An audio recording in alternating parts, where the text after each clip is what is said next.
Hi, just by way of a very short response to this special woman, wife, mother who sent the question. First of all, I would say that from what you told, from a little bit of your Megillas Esther, of your life, you've already been, you've already been in Gehinom. And it's not something that should be on your mind at all, at all, at all.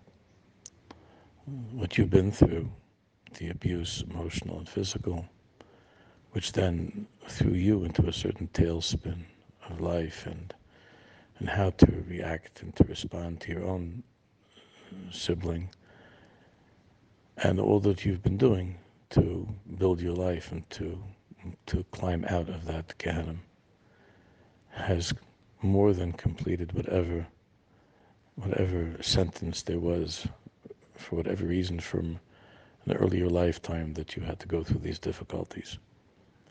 In general, the tzaddikim have revealed to us that the way that Hashem is manhig the world, the way that He conducts creation, changes from period to period, and that preceding Mashiach, which is the time that we're in, it really began in earnest from the time of the Baal Shem Tov HaKadosh. That the Hanhaga, the way that Hashem conducts the world now, is with the midah of Ahava, with the powerful, powerful unleashing of the midah of Ahava and of Rachamim, which with all of the difficulties, suffering that have taken place that we don't understand. Of course, we don't understand each person and what's happened to the world.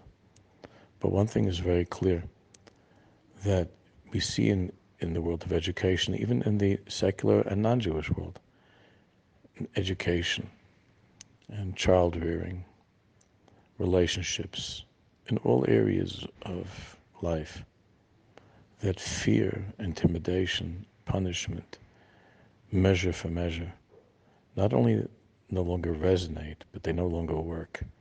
And they drive people further and further into desperation, into darkness, into anger, into frustration, even into violence, which is what's happening to the world right now. We're living in a time of ahava, of love. Even the music and culture, in its own oftentimes perverse ways, reflect this light of ahava that's preparing us for Mashiach.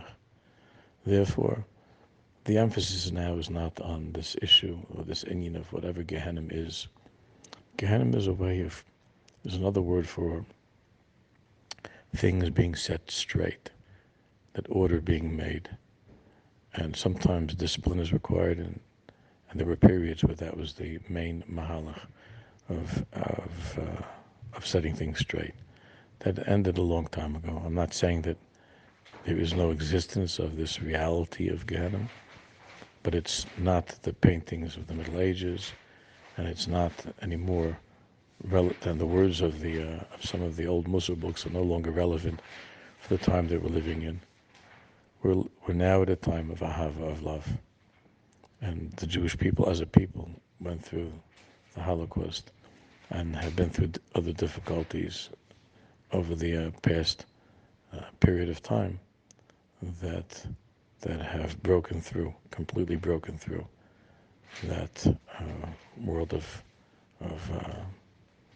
punishment, of Gehinom.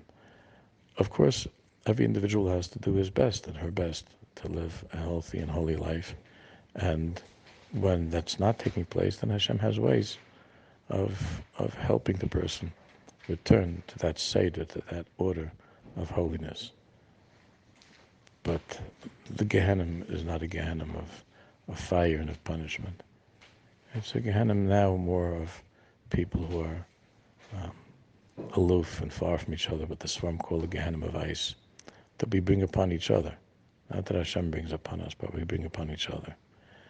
So Hashem should help you and all of us, that we should grow past this outdated way of thinking, and to enjoy the warmth of His love, and to believe deeply, deeply, deeply, as the Baal Shem Tov said, that the love that Hashem has for even the greatest sinner who's ever lived is infinitely more than any parent has ever had for an only child.